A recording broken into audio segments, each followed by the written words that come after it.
Don Wilson Gómez, presidente del Instituto Duartiano, nos acompaña hoy. Gracias por venir a nuestro programa. Muchas gracias a ustedes, verdad que agradecemos mucho el hecho de que tomen en cuenta al instituto en estos momentos en que es necesario contactar con el gran público para promover las actividades duartianas y por supuesto los temas de interés patriótico fundamentalmente. Don Wilson, 211 aniversario del natalicio del Patricio mañana. ¿Qué podemos decir 211 años después que nació el dominicano más grande que ha dado la República Dominicana? Bueno, sin lugar a dudas, una fecha trascendente, una gran efeméride. Y de verdad que todavía hoy el instituto lamenta que no se haya aprobado el proyecto de ley que cursa en el Congreso Nacional y que procura restituirle la inamovilidad a esa fecha. Una fecha que tiene su particular historia, es decir, el hecho de que el 26 de enero sea fiesta nacional, eso ocurrió en 1932 y ocurrió en el seno de la escuela, es decir, la escuela moderna que estaba en Gascue en esa época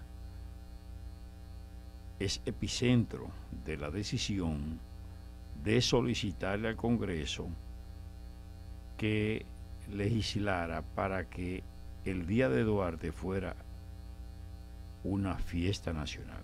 Entonces, la directora de ese centro educativo, Germaine Rocourt de Pellerano, de origen belga, era natural de Bélgica, y entonces ella había casado con un dominicano, con Arturo Pellerano Amechazurra, que aunque había nacido él en Curazao, sin embargo tenía toda su vida viviendo en la República Dominicana.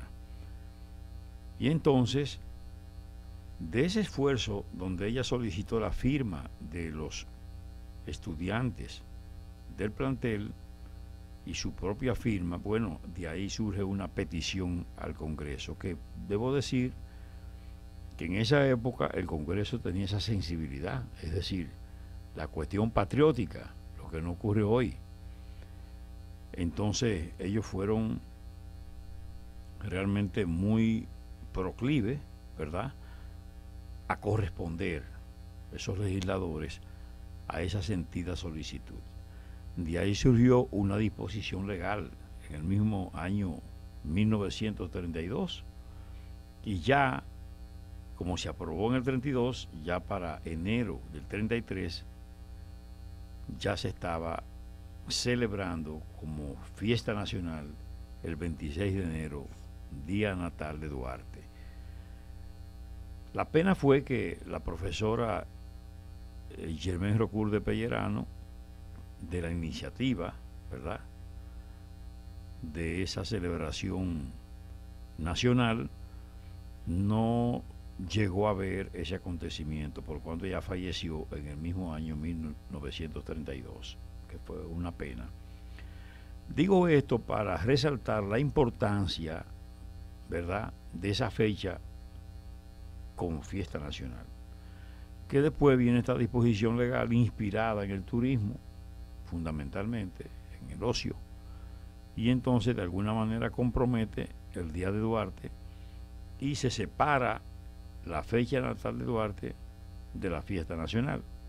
Entonces encontramos que el Día Natal de Duarte será este viernes, pero la fiesta nacional será el lunes. Entonces eso confunde a las nuevas generaciones y crea una situación todavía peor, porque de hecho con frecuencia la gente no sabe lo que se está festejando. lo que se celebra. Exacto, entonces como que se pierde entre una cosa y la otra. Exactamente. Mañana en lugar de estar en los actos oficiales, Sí. bueno, la gente está trabajando, entonces se lo distrae de estar concentrado en los eventos. Exactamente. De todas maneras, el Instituto Duartiano siempre ha mantenido la celebración de todas sus actividades oficiales el día de Duarte, independientemente de que caiga fin de semana o que caiga día de semana. Y para esta fecha, ¿qué tenemos mañana, el día del natalicio? Bueno, sí, nosotros tenemos, de hecho hemos tenido muchas actividades durante todo este mes, porque el mes de enero es el mes de Duarte. Y hay conmemoraciones y actividades en el exterior, en nuestras filiales, que son las representaciones del instituto en el exterior, y en el interior del país, los centros duartianos. Aparte de tantas actividades que hacen estos organismos de base del instituto, nosotros pues también hemos estado haciendo una serie de actividades. Pero para este 26 tenemos a las 8 de la mañana una izada de bandera en la parte frontal de la casa de la familia Duarte Díez, ahí donde está el Instituto Duartiano, en la zona colonial. Luego, a las 8:30, tenemos una ofrenda floral en el Parque Duarte, ahí mismo en la zona colonial, monumento principal del Padre de la Patria. Ahí le haremos un tributo conjuntamente con el Ministerio de Defensa. Luego, a las 9 de la mañana, entonces tenemos una misa, ¿verdad?, en memoria de Duarte, en la Iglesia Catedral Primada de América. Y luego de esa actividad solemne, entonces vamos a otra actividad solemne, que es otra ofrenda en lo que es el mausoleo donde están las cenizas venerables del padre fundador de la República. Ya luego, este día, pues tenemos como actividad en la noche un acto lírico, artístico, cultural, con los cantantes líricos de la Dirección General de Bellas Artes y el Ministerio de Cultura, es decir, voces excelsas, extraordinarias, que van a interpretar una serie de temas dominicanos, inclusive Una primavera para el mundo, Por amor, sí. El eco de tu voz, bueno, una serie de temas y páginas musicales que son clásicos, tradicionales, para deleite de las personas que vayan allá al instituto, a la Plaza Patriótica, que es el patio de la casa de la familia Duarte Díez, en un ambiente increíblemente atractivo e impactante, a oír esas voces cómo resuenan ante esas paredes centenarias. Y invitamos al público y a los oyentes de este espacio para que vivan esa experiencia y escuchen música de calidad que tanto escasea en estos tiempos. Así que todos están invitados. Y por supuesto, tenemos el día 4 de febrero la Caravana por la Patria. ¿Ah, sí? ¿Dónde en esta ocasión? Sí, será aquí saliendo de la avenida del Puerto, ¿verdad?, o Camaño de Ño, en horas de la tarde, a las 3 de la tarde. Autos antiguos y clásicos. Esa es una actividad que la hacemos con los clubes de autos, principalmente la entidad que tiene que ver con los carros clásicos y antiguos. Y entonces, bueno, recorreremos la George Washington, una parte importante de lo que es la Lincoln. También estaremos por otras vías de importancia en la capital, completando este recorrido que es vistoso, porque la bandera nacional se convierte en el símbolo de estos medios de transporte, que son muy bellos, muy atractivos, porque los dueños se han encargado de preservarlos y exhibirlos de la mejor manera. Y también se constituye un espectáculo que hicimos de hecho también una actividad de esta misma naturaleza en una cabalgata, ¿verdad? Sí, Patriótica. la vi muy bonita que quedó, don Quedó muy Wilson. linda, sí, ahí tuvo la caballería de sangre del ejército de la República Dominicana, estuvo también la asociación de caballos de paso fino a 2 pasos, con sus ejemplares impresionantes, la asociación de caballos de paso higüeyano que también se lucieron, y otras entidades que presentaron sus ejemplares, bandera en mano, y todo esto recorrió la zona colonial y fue un evento que concitó la atención del público. Todo esto procura, de alguna manera, despertar el sentimiento patrio, ¿verdad?, en la población. Es parte de nuestro esfuerzo que la gente mantenga viva la llama patriótica, Sí. el pensamiento del padre fundador, porque hay que entender que Duarte es un padre de la patria, fundador de república excepcional, porque ningún padre de la patria le ha dado nombre a la patria que funda, y Duarte lo hizo, le puso República Dominicana y le dio su bandera y la describió en el juramento como pabellón tricolor. Don Wilson, el patricio tenía una profunda fe cristiana. Sin ¿verdad? duda, sin duda, era firme y vehemente, además de que era dueño de una personalidad atractiva, recto de conciencia, lo que sí, sí, lo que no, no. Duarte también era muy organizado, muy disciplinado, identificaba plenamente lo que quería, sabía hacia dónde iba, era un estratega. De verdad que es una figura que los dominicanos no hemos estudiado en su dimensión, porque Duarte hay que verlo como un hombre de una visión impresionante, un individuo que concibe un proyecto de constitución, concibe la bandera, concibe el escudo, concibe lo que es hoy el lema nacional de los dominicanos, Dios, patria, libertad, que lo dice el artículo 34 de la Constitución de la República, la divisa trinitaria. Y él, además, era un hombre de una determinación que la gente no conoce a Duarte. La gente no sabe que Duarte fue un hombre de carrera militar, que tuvo 9 años formándose militarmente en la Guardia Nacional Haitiana, que entró como cabo, salió como coronel, que cuando crea la Sociedad Patriótica Trinitaria también es un ejército secreto. Ya tenían ellos todos experiencias militares, y en una de las primeras reuniones de los originales fundadores de la Trinitaria, los 9, los 8 que acompañaban a Duarte, junto con los comunicados adeptos que se incorporaron, como Mella, como Sánchez, bueno, todos ellos reunidos, a Duarte lo designan general en jefe del futuro Estado, ¿verdad?, de los ejércitos del futuro Estado, y además director de la revolución, que no era otra cosa más que la Sociedad Patriótica. Y ya Duarte, con esa calidad de general en jefe, designa coroneles a Mella, a Sánchez, a Pedro Alejandrino Pina, a Juan Isidro Pérez y a su hermano mayor, Vicente Celestino Duarte, que le llevaba 10 años a Duarte.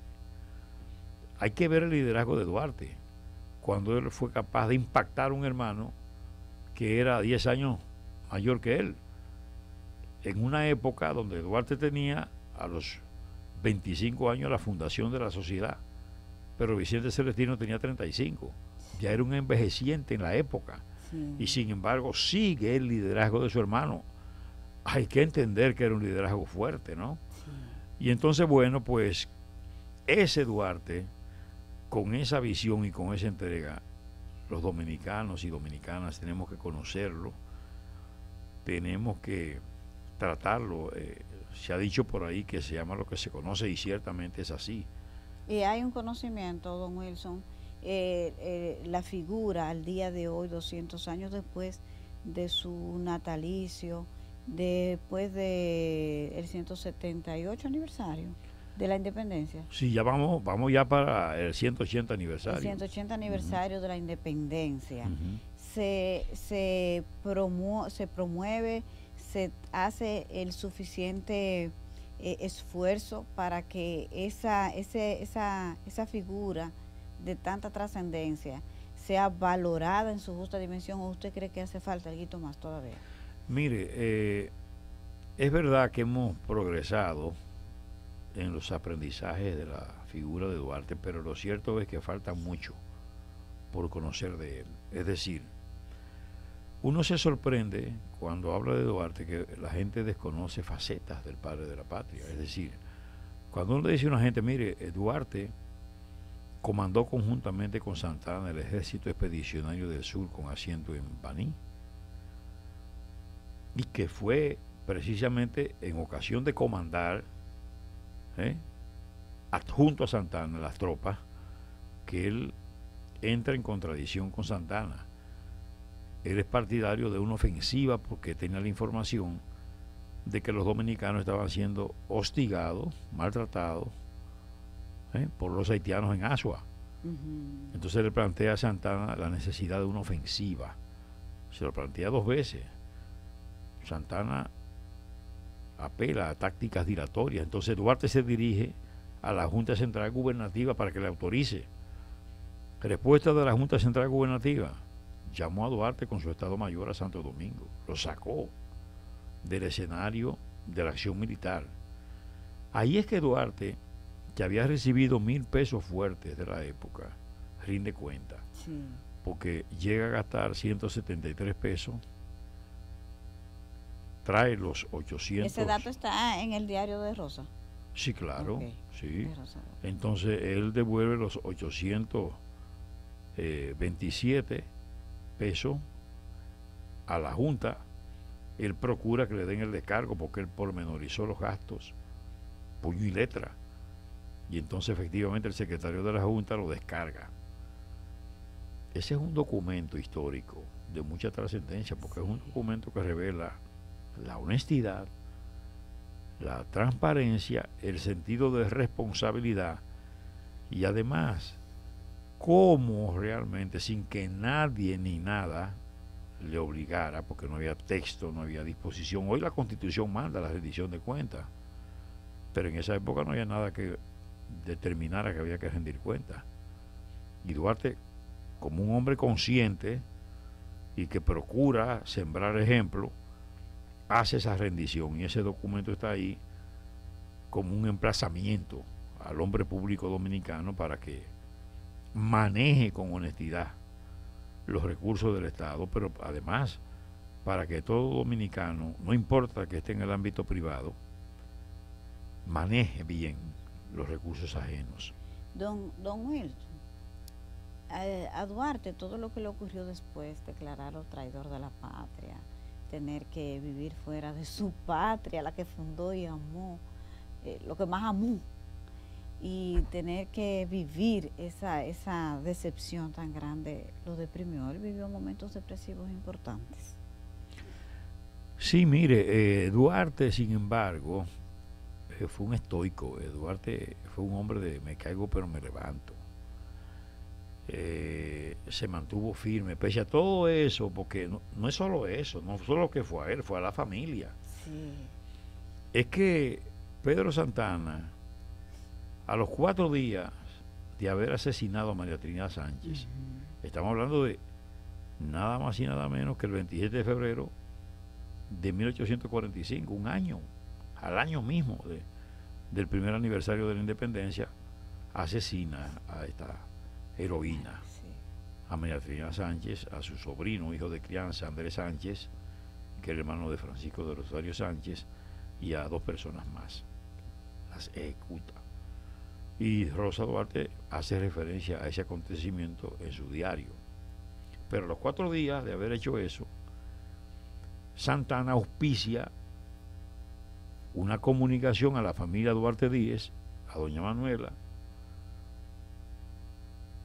diciéndole que esa familia se había convertido en una fuente de perturbación para la paz pública de la República Dominicana. Y él había sacado a Duarte y lo había declarado traidor y le había hecho todo. Y es más, hay quienes aseguran que Santana tenía el propósito de fusilar a Duarte y que un comerciante apellido Cohen un hombre que tenía incidencia en la vida pública, inclusive en el propio Santana.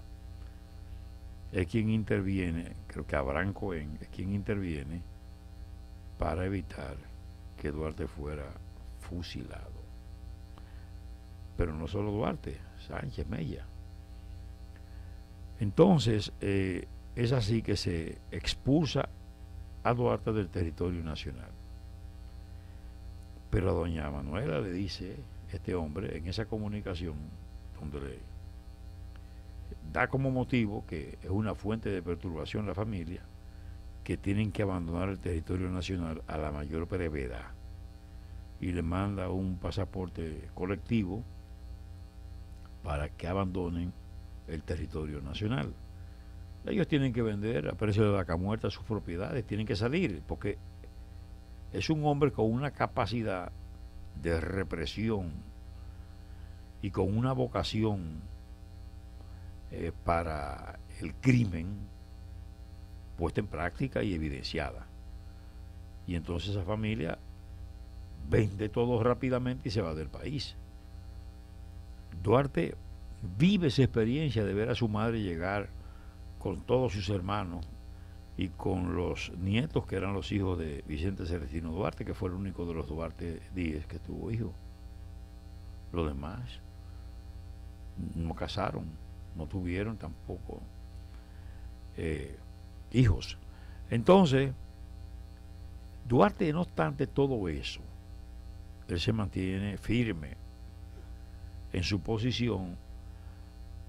Hay un eclipse en su vida, que fue esos años que vivió en la selva amazónica y donde no hay informaciones muy concretas de cuál fue su suerte durante todos esos años. Pero él, sin embargo, nunca se desconectó de su propósito de hasta dar su vida en aras de la libertad, la soberanía y la independencia dominicana. Y eso se prueba cuando él se entera que se ha conculcado la independencia dominicana y que Santana ha anexado, ¿verdad?, el país a España, y que nos hemos convertido de república en una provincia de ultramar. Cuando él sabe eso por allá, comienza a hacer gestiones para él venir en una embarcación con otros patriotas a asumir la defensa patria. Vende bienes que tenía, ya no solo son los bienes de aquí, que hace su carta de sacrificio y le manda una comunicación a su madre y sus hermanos cuando estaban aquí, para que dispusieran de bienes para la causa. Y lo grande es que él pone esos bienes al servicio de la causa, pero jamás pensando en que podía llegar al poder y beneficiarse del poder. Sí, de que como hacen los políticos ahora, yo invierto y saco el triple. Exacto, no, porque en esa comunicación dice que conseguida la tranquilidad y la paz, la familia, apoyada en el crédito, ¿verdad?, inconmensurable de su padre, se apoyarían en él para relanzar los negocios familiares. Sí. Y él hace lo mismo en Venezuela cuando... Sí, que él, es verdad que él tuvo como una iniciativa empresarial de un negocio en Venezuela. Yo he escuchado de eso. Sí, claro, porque ellos tenían la vocación de negocio. Y Duarte tuvo allá negocios inclusive de fabricación de velas. Que la gente a veces quiere ver eso como algo impropio porque es un negocio de poca monta. No, en esa época la fábrica de velas equivale a lo que sería hoy una industria de fabricación de bombillas. Claro, porque no había energía. No había energía, y eso era fundamental para la vida de la gente. Claro. Para la vida la demanda era importante de eso. Pero producto. Claro, y era rentable. Claro. Porque otra cosa es esa, que también han querido presentar a la familia Duarte como una familia que murió en la miseria extraordinaria. Ajá, y eso no fue así, ¿no? No, fue así. Inclusive eso se prueba. Hay un libro muy interesante que es La familia Duarte en Caracas, escrito por una pariente, una descendiente de Vicente Celestino Duarte, una profesional que hizo una buena investigación y prueba los bienes que tenían esa gente, que todavía en los últimos años de Rosa Duarte y de Francisca, fundamentalmente, y Manuel, que aunque estaba vivo, pero Manuel, fruto de todos esos problemas y tormentos, perdió la memoria, uno de los hermanos. Pero Rosa y Francisca sí que tenían bienes a su nombre al final de sus vidas. Es decir, que esa familia no fue tampoco una familia, aunque la pobreza no es de ninguna manera un motivo para nadie avergonzarse, pero la verdad histórica es que no tenían esa extrema pobreza que mucha gente ha querido presentar en Duarte, porque Duarte era un libertador de patria y era tratado así por la autoridad venezolana.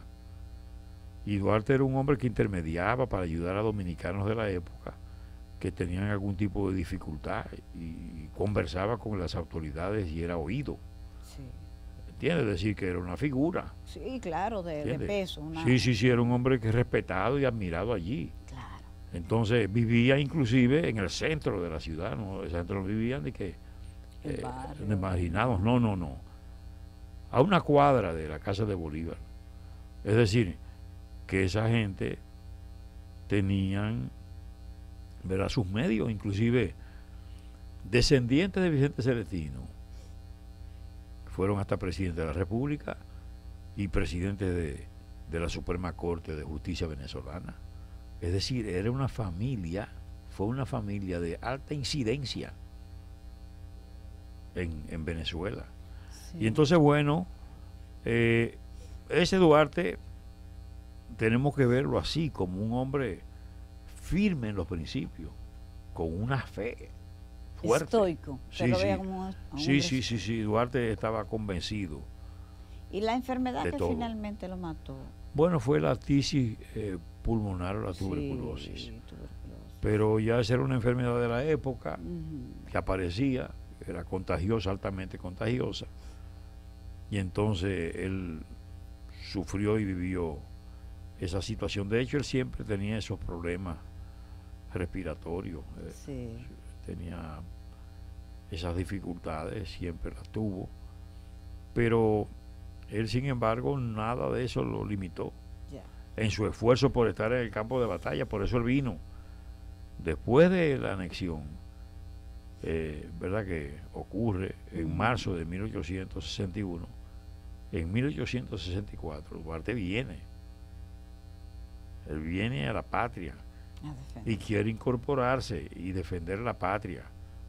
Todos los que vinieron con él lo integraron a la restauración, ya sea en servicios administrativos, ya sea en los frentes de guerra. ¿Y él qué pasó en ese momento que no se quedó, que no fue integrado? ¿Por qué no lo hizo? Bueno, usted sabe que hubo recelo. Duarte tenía una fuerza, un liderazgo carismático, claro. Y entonces ahí comenzaron los recelos. No lo incorporaron una vez más, porque es que a Duarte nunca le permitieron ir al campo de batalla, nunca. Porque temían. ¿Por recelo? Sí, a fin de cuentas eso gravitó, porque Santana, que tenía un padrino, un ideólogo, que era Tomás Bobadilla y Briones, en la Junta Central Gubernativa, en las esferas de poder, y entonces él sí abogaba por Santana y procuraba mantener a Santana a la cabeza, y eso valió porque a la hora de la verdad, cuando Duarte advierte que se quiere comprometer la soberanía dominicana cediendo la península y bahía de Samaná a Francia de por vida, eso quería Santana y su grupo, y cuando Duarte no logra detener eso, entonces él da un golpe de Estado contra la Junta Central Gubernativa y depone al grupo, y Duarte coloca en la presidencia de la Junta Central Gubernativa a Sánchez. Es decir, que él quiso evitar que se comprometiera la soberanía cediendo de por vida esa península y bahía de Samaná. Entonces, Era un hombre de determinación. Sí. Pero como no le permitieron ir al campo de batalla, él no desarrolló liderazgo militar. Exacto. Él tenía un liderazgo civil. Y político, vamos a decir, exacto, pero no de no militar, que sí lo tenía Santana. Entonces, con la desgracia de que él no contaba, como él se oponía. Y él tenía destreza militar. Oh, pero claro. Pero Duarte tuvo 9 años formándose militarmente. Ya. Él entró a la Guardia Nacional Haitiana como cabo y salió como coronel. Era un oficial. Por eso es que cuando se forma la Sociedad Patriótica Trinitaria, que yo les dije, y que nombra esos coroneles, es porque ya era un hombre de experiencia militar. Tenía los conocimientos. Es decir, un estratega además, porque él fue un estratega, Duarte era un estratega, pero acabado. Sí, un estratega político y militar, obviamente. Pero claro, por eso es que él logra formar la Sociedad Patriótica Trinitaria, porque fíjese cómo se le ocurre a él esa célula de 3, de manera que si se descubre una célula, se comprometen 2, pero más nadie.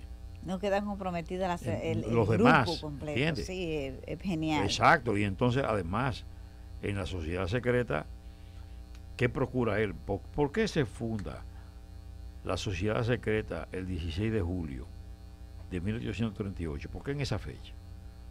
Bueno, el ejército de ocupación militar haitiano había prohibido las reuniones de más de 3 personas y entendía que eran conspirativas, en todo caso, si no eran cosas muy evidentes, muy claras. Entonces él procura ese día, porque ese día era día de Nuestra Señora del Carmen. Había una procesión ese día, se movilizaba la gente. Entonces ver mucha gente junta no era una cosa rara, no por era, la procesión. Exactamente, porque sí. Además él buscó una casa que estaba frente a frente a la iglesia del Carmen, sí, que es la casa de doña Josefa Pérez de la Paz, la madre de Juan Isidro Pérez, doña Chepita, y como se reúnen ahí, no se nota nada porque está todo el mundo en la calle ahí, al frente. Y ellos ingresan ahí normal, como parte de la gente que fue a participar sí. del acto religioso. Y entonces, oye, qué cosa, ese día, pero dentro del esfuerzo secreto, cada trinitario fundador tenía un color, tenía que seleccionar un color y un seudónimo. Sí. Duarte tenía el azul y su seudónimo era Arístides. Entonces, están blindados. Era muy difícil que pudieran descubrir el movimiento por la adopción de todo tipo de medidas en ese sentido. Y él sabía, porque él tenía conciencia plena, de que alimentando la mente y el corazón de hombres y mujeres que participaron en ese proceso, se conseguían conductas como la de María Trinidad Sánchez. Claro. Inquebrantable. Inquebrantable, que con esa fuerza ideológica que no se dio y prefirió morir, prefirió la muerte antes que revelar dónde estaba su sobrino Francisco de Rosario y los demás patriotas. Sí. Ella prefirió la muerte. O sea, eso no es cualquier cosa. Claro. Poder identificar, y esa capacidad de Duarte para identificar personas de ese calibre, sí, porque son fuertes. Sí, sí.